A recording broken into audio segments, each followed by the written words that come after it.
वर्ग 7वा सराव संच 13 लसावी काढा त्यामधील 3 नंबरचं जे गणित आहे ते आपण इथे सोडवू। उदाहरणामध्ये बघा 10, 15 आणि 20 या संख्येचा लसावी आपल्याला काढायचा आहे।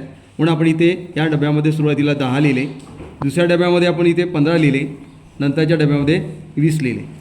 आता आपल्याला 3 संख्या आहे आणि या तिन्ही संख्येचं आपल्याला लसावी काढायचं आहे।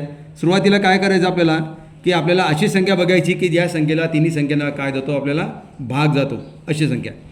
तर सुरुवातीला मी तुम्हाला अगोदर सांगितलं होतं, मागच्या व्हिडिओमध्ये सांगितलं तुम्हाला मी की दिलेल्या संख्येच्या एकच स्थानी जो अंक आहे तो बघायचा, तो अंक कोणता आहे आणि त्या अंकाला कोणत्या संख्येने भाग जातो।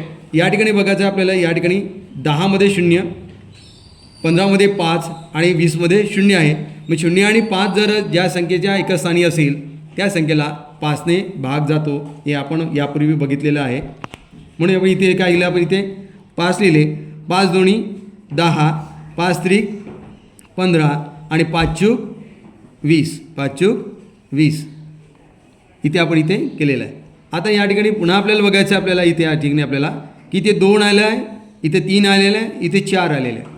आता 2 आणि 4ला 2 भाग जातो पण 3 भाग जात नाही, पण तरी पण आपल्याला या ठिकाणी आपल्याला इथे 2 लिहायचं हां आणि याला भाग घ्यायचा आहे।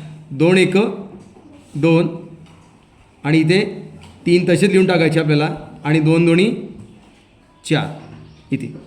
त्यानंतर आपल्याला इथे 3 भाग जायचा, आपल्याला 3 भाग करायचा, 3 1 1 राहू दे इथे, 3 1 3 आणि इथे 2।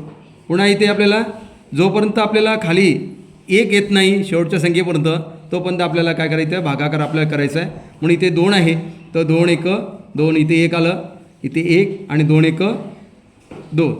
तर या ठिकाणी अशा प्रकारे आपण शेवटपर्यंत जेव्हा खाली एक एक संख्या आली आहे तोपर्यंत आपल्याला काय करायचं इथे ठेवायचं आहे।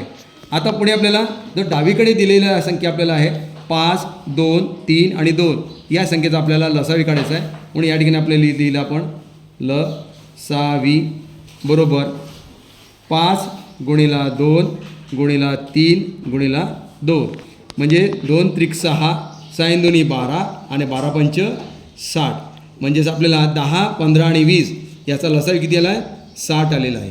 तर अशा प्रकारे आपण पुढील उदाहरणसुद्धा आपण इथे बघू।